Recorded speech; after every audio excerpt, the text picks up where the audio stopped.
Welcome to Between Shelves, where we make connections between literature, theology, philosophy, psychology, and culture. Join us as we explore the interconnectedness of race, spirituality, psychology, and metamodernism. Each episode invites you into a thought-provoking journey, unpacking how these elements shape our understanding of the world and ourselves. My name is Aaron Waldron. We're a religiously traumatized theopoet and a shaman in journey. Our work focuses on creating community and between spaces for religiously traumatized millennials, navigating life beyond colonized religion. And my name is Rafael Reyes. My work is on the importance of imagination and theopoetics in philosophy and religious pluralism. We invite you to Between Shelves to learn, listen, and become. Welcome everyone. Yes, welcome. Welcome to the first episode. Today we are briefly talking about race, why we are coming together to talk about race. We both are engaged in a writing project outside of this podcast, and it's developing into a book. And each chapter, we are going through things that are relative to and important to the development of one's identity, understanding of self, decolonization. So there's various topics we're talking about. Raphael, was there anything you want to add to that? No, yeah. I think we definitely come from different backgrounds, different areas of study. Mm-hmm. And yet they all cross this area, which is looking at our identities, issues of race. And so I think it was just appropriate to kind of come together and discuss it. I mean, for me, part of my engagement, I really have this fascination with imagination, the imaginary, and images, and how it engages in areas of philosophy and theology. And that question of race is sort of like this image stereotypes that kind of come up, and it's just a fascinating journey to see, well, what makes that image what it is. And so, for me, for myself, that is an important journey for me to engage in as we're having these discussions. And I think it's important just because, at the speed of what we're getting information nowadays in the field of technology, you got to slow down. And you need to have voices that are willing to walk that space. And I hope that this is one of them. Definitely. Yeah, definitely. This project manifested from basically those mutual beliefs and coming together to talk about these issues, not to argue, but to express, to explore, deconstruct, analyze, and offer suggestions, maybe things we didn't think about. This is definitely part of Paulo Freire's critical thinking and critical pedagogy, just engaged in open dialogue for the purpose of learning, mutually learning, sort of like that mutual immanence in the theological space where we affect God just as much as God affects us. You affect me just as much as we affect you. And so it goes from the micro to the macro. And so talking about films, literature, books, concepts, ideas, however dense or simplified through mythology or fantasy, they all have some sort of truth to them. And so we're on a journey to really explore and try to find these truths for ourselves. So today we are talking about race. But before we get into this very complicated topic, we have to kind of start out with some breadcrumbs. In talking about race, how do we understand race already? What are some ideas or patterns, imagery, sounds of race that come to mind when we're thinking, like, say, modern times, postmodern, metamodern? How have they evolved? How have they changed? How have they been challenged? How have they been helpful to people better understanding themselves and how to reclaim their identities, if at all, what do you have any thoughts on that, Raphael? I teach a college course at Marist University. Shouting out to Marist. I'm an adjunct there, so I have a great set of students there, and proud to be teaching them. And we were looking at a book called Ethics of Awesomeness by an author named Nick Riggle. Anyway, the discussion on ethics and race became really, really interesting. And the way the author really kind of led us into that conversation. And when you're talking about race, and we haven't even begun to think about how it looked like from a modernist perspective, postmodern and metamodern, but race, as we define it, definitely is a social construct. It's not a biological construct. It's how society looks at our physical differences, and they tend to categorize based on what they see, right? Leading to areas of discrimination, oppression, systematic inequality. We see that in the simplicity of, and this happens often, and I'm not trying to diminuate local law enforcement, but local law enforcement may stereotype a Black person walking in a white neighborhood and automatically think that they are here to hurt someone, rob someone, or something of that effect. And those scenarios, they never thought about, oh, maybe they live there. Maybe they're going to visit someone, right? It's always the other scenario. It's a negative, diminutive, marginalized scenario, And I think that's where racism really seeds, right? In that lived experience, we see its effect.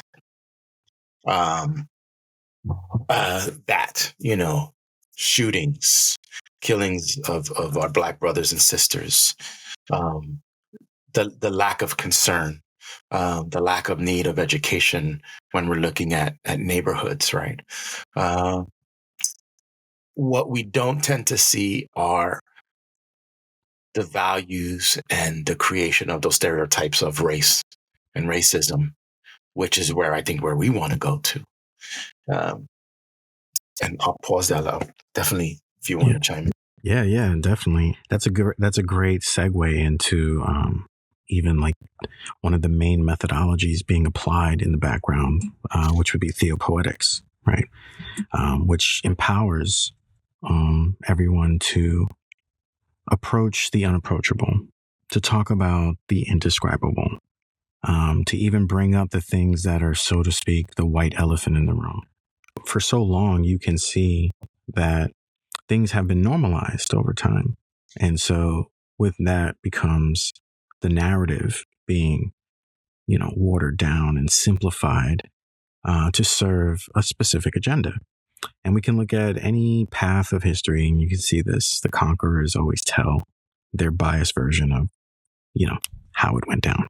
And, in some of these retellings of history, we see that there's a perspective that God was behind this, like endorsed this. God was like, this is okay. I want you and these group of people to do this for me, And so like, it's easy to make that like a scapegoat kind of thing. Like you never really deal with accountability of what you've done. Right. And we're linking this directly to like slavery because race does come from this area of life where, here in America, early start of America, slaves were the dominating form of economy, right? Free labor. And so when we look at that and say, how did this happen when we have a Bible, we have stories in this Bible, and we start to see that in history, that Bible was edited and things were cut out specifically to not allow the reader to question things. And so when we see this kind of like tailoring of history and tailoring of religious narratives, it's kind of hard to now understand like how much of what we think we know is truth in the terms of something that can help me become who I really am. And if all I know are lies, then I'm going to become a lie. Right.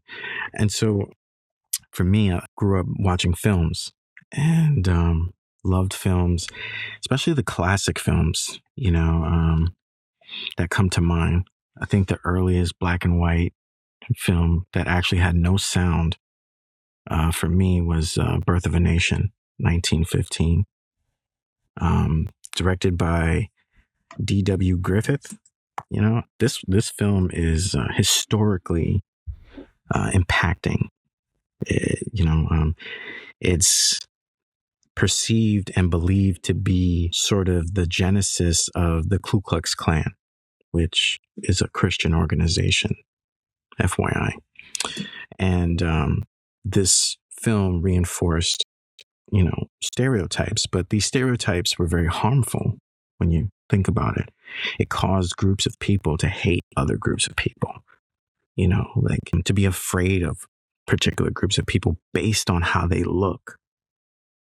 This is insane. So they used cinema in this way to get to certain audiences. And, for a long time, we meditated on this and thought about this. Like, who the hell would be watching such a film during that time? Not poor people. From the economy standpoint, it had to be people of wealth, aristocrats at least, that could afford to even be entertained in such a manner, to have cinema, to go to the cinema, plays or what have you. And so this film was, the primary audience were people of power and wealth. And to, share these ideas. Go ahead, please. I didn't mean to interject. No. But when you mention that, I mean, there's a marked difference in the film. If we're highlighting this film on Birth of a Nation. Yeah, Birth of a Nation. The original, the those that were sort of in the political space were of this wealthy elitist class. And we're holding the elitist class to wealth in particular, and can articulate and can be in these political spaces. But when you look at those who are advocating for the removal of segregation or for freeing of slaves, they're depicted in certain ways as sickly, with these facial features of that they're conniving, and wanting to something more, like some evil. Mm-hmm. And so you see those in mind, and you witness that in the mulatto woman who desired all throughout. She's only desiring wealth and to be famed and things of that nature, and hated when she was told that she had to do things right. And so that depiction, these little nuances in the film that says anyone who's mulatto or who's a slave or black, dark colored, don't desire to work, don't desire to make a great nation. They just desire to just sit around and do nothing and dance and do that all day.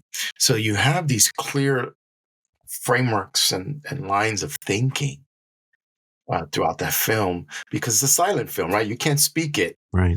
So you got to show it. And that for me, it was disturbing. That's a disturbing piece, but marks what you're talking about in these hierarchical spaces of, if you are in line with American thinking, then you're hardworking. That you have education behind you. That you have a sense of honor and duty. When they show the white workers, they show them as blacksmiths and things of that nature. Once again, they particularize where they're working at. Mm-hmm. A blacksmith makes things, right? He makes, whether they're kitchen objects or objects that can be used in the day-to-day. And it's hard, laborious labor, but it's an honorable thing. Slavery, those working in the cotton fields or picking cotton, it's not honorable work. That's why we give it to the slaves. But blacksmithing, it's that precursor to the industrial nation, right? Mm-hmm. Oh, they take that away from us too. These little nuances of things in the film are really kind of marking something that they want to uphold, their framework of thinking, this one way. And this one way is the right way. Mm-hmm. This one way is a noble way. This one way is one that brings you strength. This one way honors the Southern belle and the woman, like we mentioned. And it really places those who are people of color or the Black or the mulatto, because those were the two particular ones, in a negative light, because they're saying they don't want that. They want it without the work. And they want it without doing it nobly. Another instance is when, they're in the political space, and then you had a Black person taking off his boots and putting his feet on the chair. Another one is eating a chicken leg or a turkey leg. All of these things to poke at what this is what the Black person who is in the political space doesn't care about our honor, doesn't care about our heritage. Number one, I would argue that's not true. Of course. But more importantly, it's saying that if you're going to fit in those spaces, you can only do it one way. Mm-hmm. And I think part of the piece we're trying to erase is, well, what does metamodernism say about it, right? Yes. Kind of want to move into that, because the Birth of a Great Nation is holding to a modernist framework of thinking. Mm-hmm. And that modernist framework of thinking is very particular, right? It's this grand narrative that there is only one way. Right. That one way is the divine. It looks Christian. Doesn't look like anything else. Nope. So it has this universalist framework. It has this idea that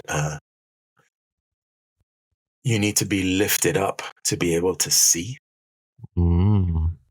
things. Mm-hmm. So you see that in the film. I kind of want to show how that gets depicted in the film. The Black slave in the household honors the white man and fights for the white man because they got it right. Mm-hmm. They've been lifted up. They've had the honor of being in the house, and so they will uphold, what the privileged, the white slave owner can do, and will push back against the marginalized voices. So, the film introduces that framework of thinking of modernism, modernist frameworks, about this grand narrative that the Ku Klux Klan is lifting up this meta narrative that is very European, that's very, falls what they would call into the pure. They're white, but it's actually this pure, this Aryan race. Yeah. Holy. Of course. Holding to the traditions. Chosen people. The chosen people, yeah. And hey there, listeners. Dr. Waldron here. If you're enjoying the deep dives in today's conversation, we've got something that might interest you. Throughout this podcast, we mention a variety of books that align with various themes, concepts, ideas, as well as theopoetic, symbolism. Whether we're talking about metamodernism, psychology, spirituality, film, or even philosophy. By using the Amazon affiliate links we provided in the episode description, not only can you get your hands on these books quickly and easily, but you'll also be supporting this podcast project at no extra cost to you. It's simple. It's a really simple way to show your support and help us continue bringing thoughtful, enriching content your way. So the next time you're curious about a book we discuss, click the link in the show notes or in the description. And thank you for helping us keep this journey going. With that said, let's get back to the dialogue. As I keep telling you, the film was disturbing for me. I'm glad I watched it, but it was rough to think that the framework of thinking, which doesn't honor the other, is rough. That's the only word I can think of. It causes concern because I do honestly believe that's still the case today, in which I believe metamodernism is trying to rectify and resolve and deal with in a real way. Definitely. But yeah, I think modernism, it's holding or it's moving us into that framework because, when we're looking at modernism, we're also looking at this notion of essentialism. You're obviously familiar with essentialism. Yeah, of course. That internally within us, there's this common ground or this thing that doesn't change. So that means in every race, there's sort of like this essentialist piece, and it could create hierarchies within there. Yeah. I brought this in my class, and it was interesting to see the reaction. But I says, look, when you're looking at religious spaces, we see essentialism in place. Yes. In particular, if you look at the Hindu religion, in which those who are lighter skinned, who are the upper class, they're the priests, they're the kings, they have certain aspects within them. It says these are our qualities, right? These essential pieces that are within us. We've been good, right? Our karma has led us to this point. But those that are in the lowest, who are the darkest, who are working in the fields, they've have bad karma. And they have to work it out. So we have these this piece that within us, in the case of Hinduism, the karma guides us as to where you're at, right? So the essential piece is the karma tells you if you're really bad or you're good, and it shows within your race, your color, your skin color, what you've done. But we see that also in Christianity. Yeah. It doesn't look exactly the same, but yes, it's there. Like Hinduism has a caste system that kind of helps it structuralize its thoughts. Yeah. But Christianity, it does it just a little bit differently, right? Where you have like this belief that I have to save souls and convert, right? The great mission, go out and, spread the good news, has been translated or interpreted to mean you need to go out and make followers and believers, convert people over to the way, right? And when you do that, you are definitely saying that everyone comes from God, but not everyone's in God's grace. And so in order to convert them, to save them, to be in God's grace, like you know God's grace so well that you have to now make it your duty to go bring people over to your side. I'm not saying this is like 100% wrong, because we see fragments of this in other things too. But we see how it becomes harmful and problematic when they start using ideas and structures and terms that then develop into doctrine, which are like law-abiding beliefs that you do not question. You don't question how gravity works. You just know it works, right? Doctrine kind of is like that, where you don't question it. You just know based on faith that these are real and this is true, and you just go about your day. But then when spaces like this emerge and arise, we start questioning these principles, these ideas. We challenge them. We push back a little bit and saying, isn't this a little outdated now that we have more information? Why hasn't this been updated? Right? And because it hasn't been updated, there's no ripple effect of healing. There's no ripple effect of accountability. There's no ripple effect of we're still under development.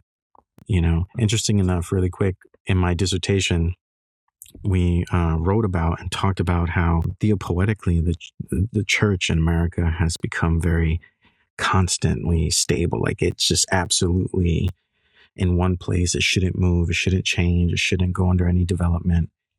And this idea that the church is so perfect, the symbol of the church is so perfect, it represents God.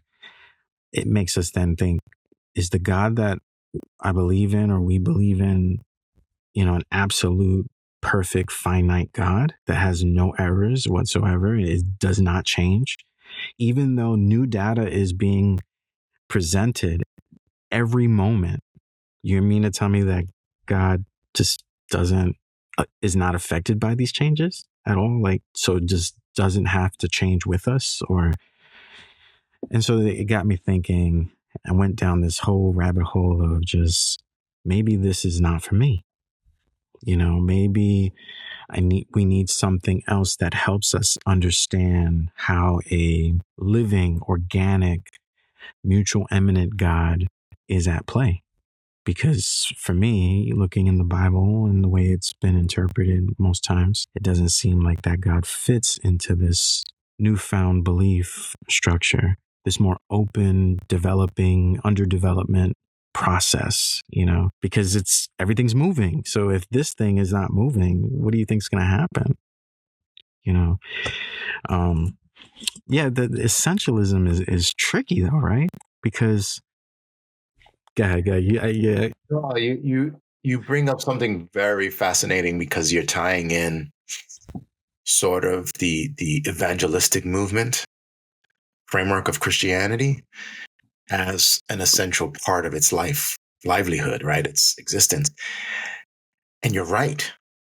The most unique aspect of Christianity is its evangelical fervor.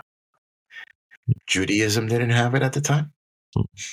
Roman pagan religions did not have it at the time.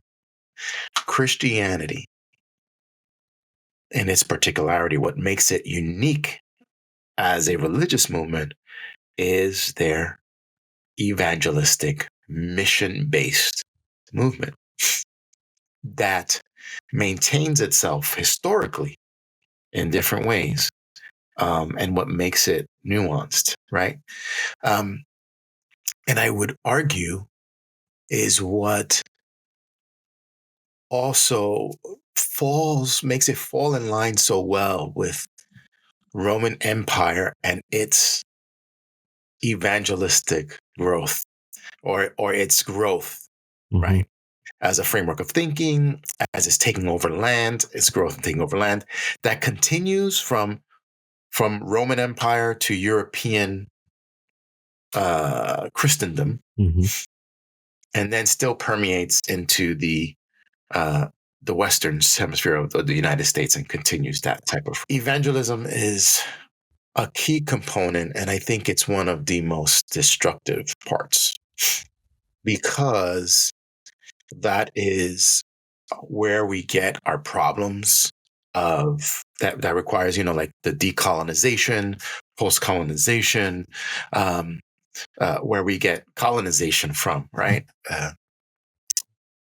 When we're looking at, let's say, Latin America, and you have the Catholic Church coming in, but it's not the Catholic Church, it's actually the empire that comes in, right? You use the church to redefine symbols, redefine values for this cultural group, and the cultural group thus loses value, loses symbols and who they are, which then requires that sort of decolonization or post-colonization because, hey, I've lost my values. I don't even know what they were. Yep.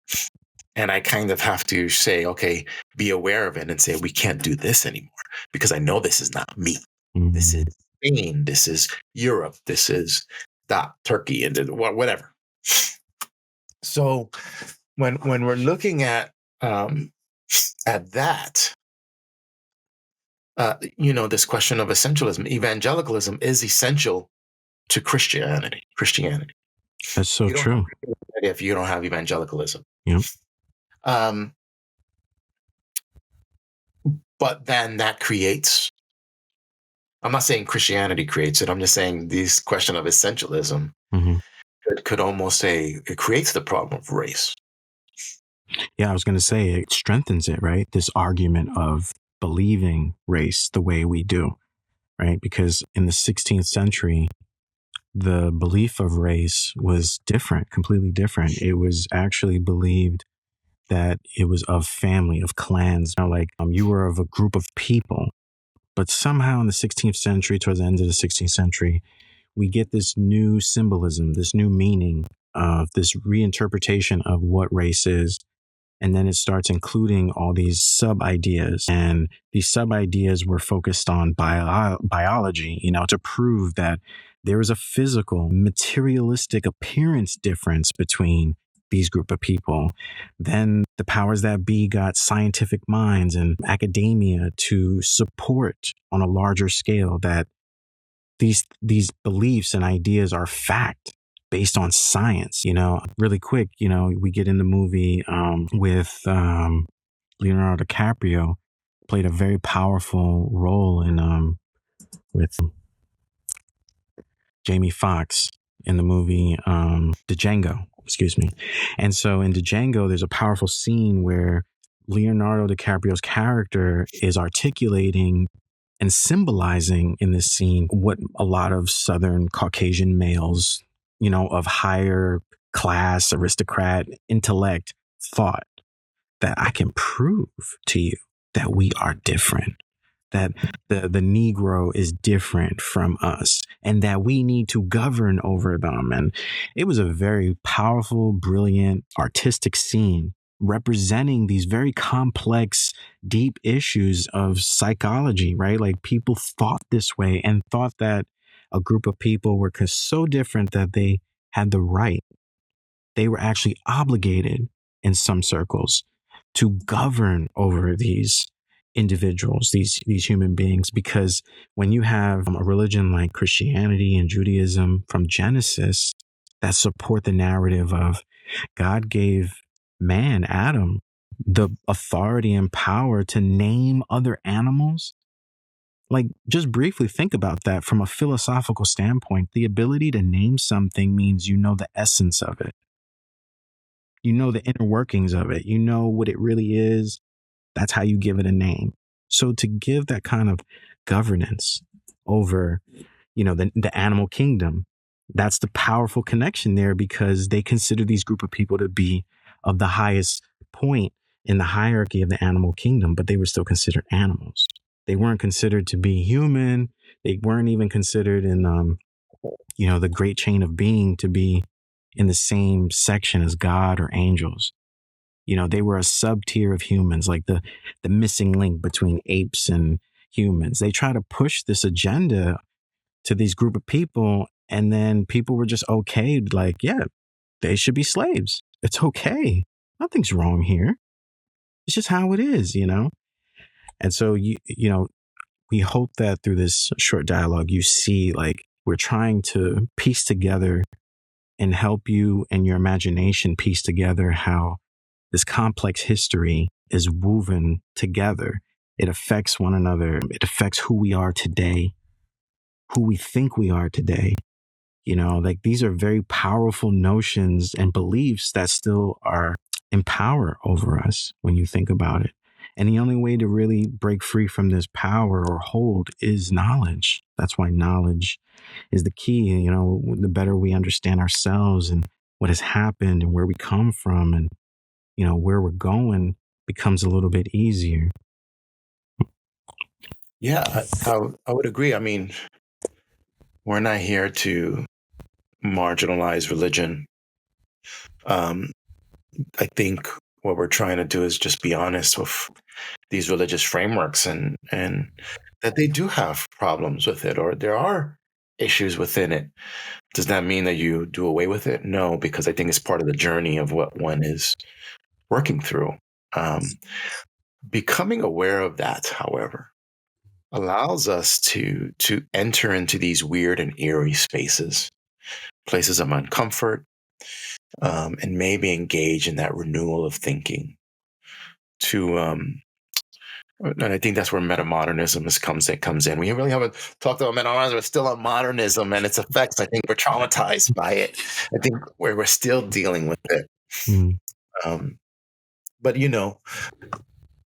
I think metamodernism has an interesting response to that. But before we even get to that, that'll probably be in the second podcast. I think if we were to finish up with modernism, I kind of wanted to make another point. Yeah, please. We've been saying that since modernism has this way of saying, hey, there's this one framework of thinking, that it creates this sort of like essentialism, that within each group of people, there's these inherent qualities. Some are made to lead, some aren't. And those fall within races, right? Europeans, because they're much more advanced, whatever that means. Sometimes we fail to see that probably some of our greatest writers and thinkers are from Africa or from Asia. Definitely. That enter into Christian movements. And we all of a sudden become colorblind when it comes to the spiritual. In that, I want to say, breaking. I think that what modernism is kind of doing there is we're now being challenged to say, hey, that sort of like essentialist quality doesn't really work, and they're trying to hold on to it when we're racist. We're holding on to this modernist idea that there really is only one way. And then we fall into this pattern that if anyone thinks differently, they're wrong, because I have the right way. And I think that's a problem. I think what that does, it forces us, the others, whoever the others are, to have to assimilate. Yes. And the image that comes to mind is the Borg from Star Trek, right?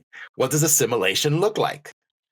It's the Borg, right? Yeah. Here's my technical entryway into it. It's like, hey, one way of thinking, we all look the same. It's this hive mind mentality. And that's great, because one thing happens, everyone is automatically attuned to it and resolves it. That may seem like a good thing, because the Borg really like, this is great, but those outside of it who may be free thinkers or have these other frameworks of thinking are like really, really scared. Really, really scared.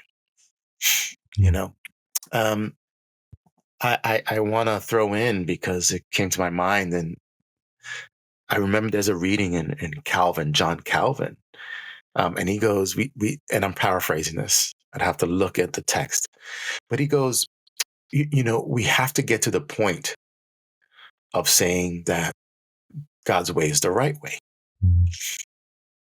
And he goes, God doesn't force that on you. You will eventually come to the mind of it. That's assimilation to me. That's the slow down progression that this is the only way. There is no other choice. And that's what happened with the Borg. They beat you down. They slow, there's that slow. It's and if you were to look at the way Star Trek handles it, it's like the ship is getting closer. I'm doing everything in my technology and might to break away from it. But it's slowly progressing, and it's learning, and it's making its own changes. And it comes, it overwhelms. And this is what it does. I take what is most valuable of yours, and I take it into mine. But my hive thinking and the essentialist qualities, which is the thought patterns and everything from it, remain the same. I'm just going to make sure I take what's best of yours and add it to mine so that I can continue to attack or assimilate your kind more easily. That is the problem of modernity and what is known as this dialectical way of thinking. My critique of dialectics is that, hey, I have this one idea, here's another idea, and then we have a synthesis. But what it hides is that we're still thinking on the first idea. I swallow up the second idea, take what's best of it, and keep going. Assimilation. And that's something you got to be careful with dialectical thinking.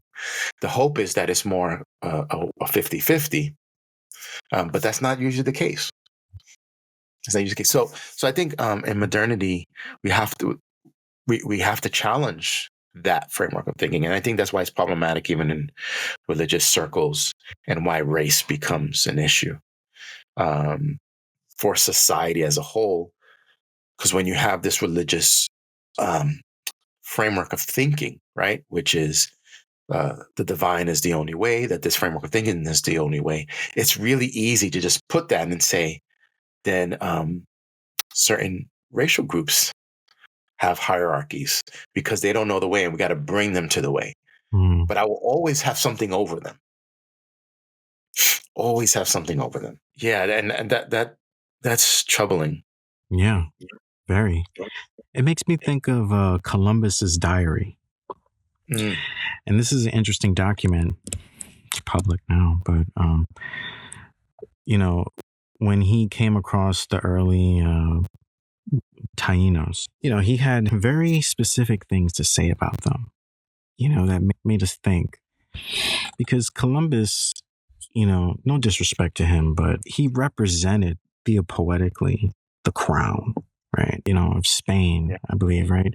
And so at that time, like the crown represented these individuals we're talking about that believe there's one way of doing things, right? And Columbus and his arrival to, which is considered now Puerto Rico, or that area, right? He started exploring and he came in contact with Taínos who were a different group of people that he had never come across. And it was just interesting, the things that he had to say about them. And just to paraphrase, the things that stood out to me the most was he said that they were very simple people, very simple-minded people. He also had a priest that was on his expedition with him. And that priest, to me again, represents theopoetically the church, right? The Vatican, Catholicism, and how when they arrived and, integrated with these people and shared meals and shelter with them, they had these opinions about them, about the Taino people, that were very much the feeling of these people are beneath us.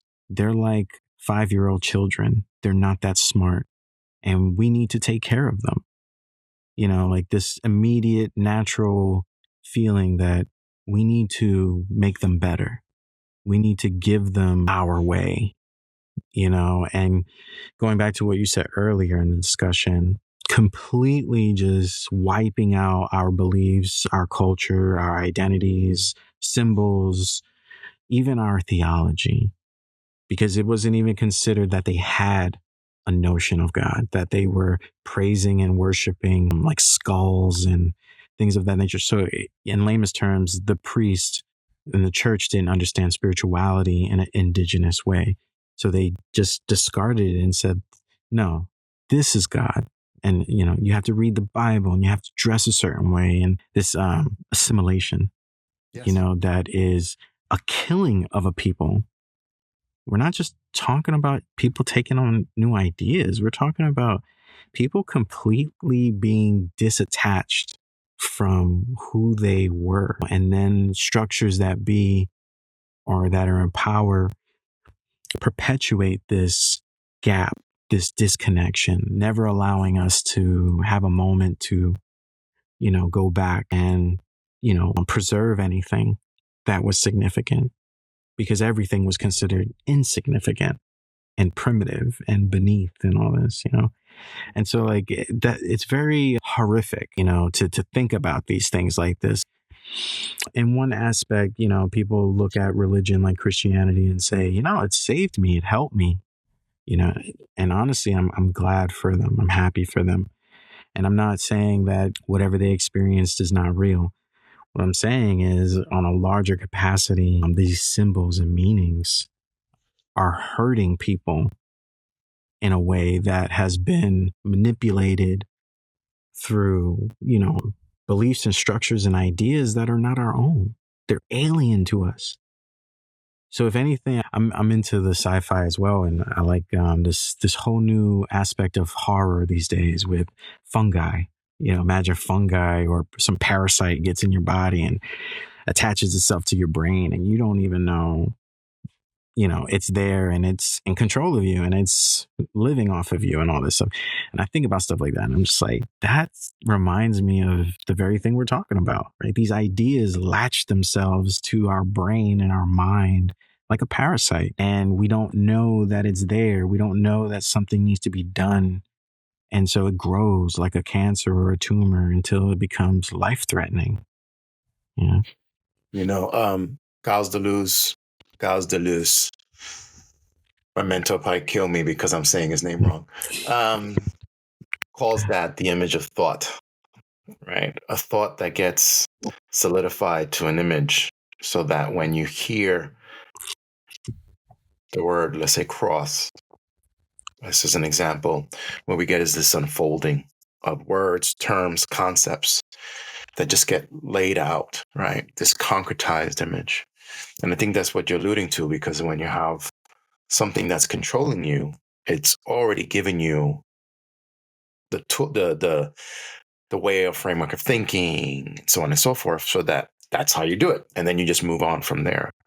That's why he calls image. So he thought that was a problem. He always felt that was an issue, and figured out other ways in which the imagination, the imaginary, and how it creates images are meant to be more dynamic. But going from there, as you were talking, I'm appreciative in the space of Christian theological thinking, womanist scholars, mujerista scholars, third wave feminists, Latin liberation scholars, postcolonialists, decolonialists, acolonialist thinkers, because what they're trying to do is they're not trying to reconcile what we see as this progression of European thought, but still having to grasp and come to grips with, how do I take my religious upbringing or my heritage, and this other one, which has something. There's something in it. I can't talk. I can't say what, but I gotta deal with Jesus. I have to really deal with Jesus, because Jesus was impactful. Why would people follow him? So there's an impact. The same thing we have to ask about Muhammad. The same thing we have to ask about the Bab and Abdul Baha. The same reason why we look at Mahatma Gandhi and so on and so forth. There's something about it, right? These shamans, if you will, because they're saying something. So, and so you have these thinkers that are challenging our framework of thinking. I'm familiar. I'm remembering Dwight D. Hopkins' book, where he tries to reconcile African religion and the spirits as essential for part of our upbringing, right? Because we still got to deal with the trickster spirit and this other spirit, and how does that combine with Christianity? What does that look like? Or Dolores Williams and her understanding of Jesus, the cross, and its relation to Black history, right, or slavery, and its upbringing, what it's done to Black men, and the call of Black women in the midst of this, right? Sisters in the Wilderness is one of her main texts. looking at Mitzi J. Smith, who's a womanist theologian right now, and she's phenomenal, rethinking that. She's truly if I were to argue, a metamodern thinker on that, who critiques and deconstructs, but is reconstructing. Mm. And I think that's a call that what this is what we're seeing, right? This really trying to change Christianity, because the beauty that we see in the traditions, what's behind it is so ugly. And that's what you're alluding to when we're looking at colonization, things of that nature. Behind it is there's some events that are problematic, but there's a beauty to it too. There's that tough part. There's a beauty in Catholicism. There's a beauty in Eastern Orthodox that we cannot deny. Maybe it's because of the mystery that it upholds. But with it, we have Reformation. With Yes. it, we have Catholicism's pairing with empire. Mhm. With it, we have Eastern Orthodoxy pairing with the state, and not really having power over it to deal with it. Yeah. And really briefly, we have this really interesting construction of power and authority when we're looking at Charlemagne, who really, he was pivotal in Christian history as he does European Christendom, right? He really Right. pushes and builds on it. But the depiction, one of the pictures, is where he's the way it goes is that they call and make him the Roman emperor. He's in Europe. He's a Roman emperor. And then the priest, the Pope, lays prostrate and kisses the ground in honor of the king. And then the king has to bow down to the Pope Yes. so that the Pope can crown him, but Mhm. also say the authority and power are God's, and God is the one that's given to you. So there's this interesting interplay between the church and its power and empire. Mm. And I think we have to reckon with that, Definitely. because and funny enough, you might think, well, what does that have to do with it? It does deal with race, Does. because it's really from there we have these lineages that says, hey, this is a divine lineage. The line of Charlemagne, the line of, I think, Otten something, become divine lineages, which is, we have these long-standing frameworks, and when they have their own genre of literature. Mm-hmm. Machiavelli's The Prince, those Prince literatures. Mm-hmm. That creates a framework and a line of thinking that leads to hierarchy. Hierarchy leads to, there's a difference between people of color and myself. Yes. Yes. Yes. It gets to that. Now I might have done sort of like that. I may have jumped, right, slippery slope, but I don't think I am. I think when we have those in leadership that start saying, okay, I'm building this industry, I'm building this nation, I need people to work for me, I'm going to take the lesser people, Yeah. and I'm going to benefit from it. That's what feudalism is. Feudalism is, okay, I'm building a kingdom, I'm going to have lords, these lords are going to have farmers, the farmers are going to take 80% of their produce, make sure it goes to the kingdom. They only have to stay with 20. I don't have to work for that. Mm-hmm. I just create a lord. I have power over the Lord. The Lord has power over the people. I make sure he has some land. I make sure he has some riches. He has authority. The Christians get that. Mm-hmm. Priests had feudal authority, creating power structures, Yeah. unhealthy. That's reckoning with the Christian history. Mm. That's reckoning with that, and that, and I say that framework of thinking becomes racial inequality. Does. And I think that's why, metamodernism, when we start thinking about what metamodernism is, I think a way of thinking about metamodernism is that they say, hey, the world is complex, but we can work towards something. Let's we know it's complex. We know it has all this ugliness within it, and it has good but it has good in it. Mm-hmm. It has bad, but it has some good in it. Let's embrace it. Let's acknowledge it. But let's build a better future. Right. And that's what metamodernism does.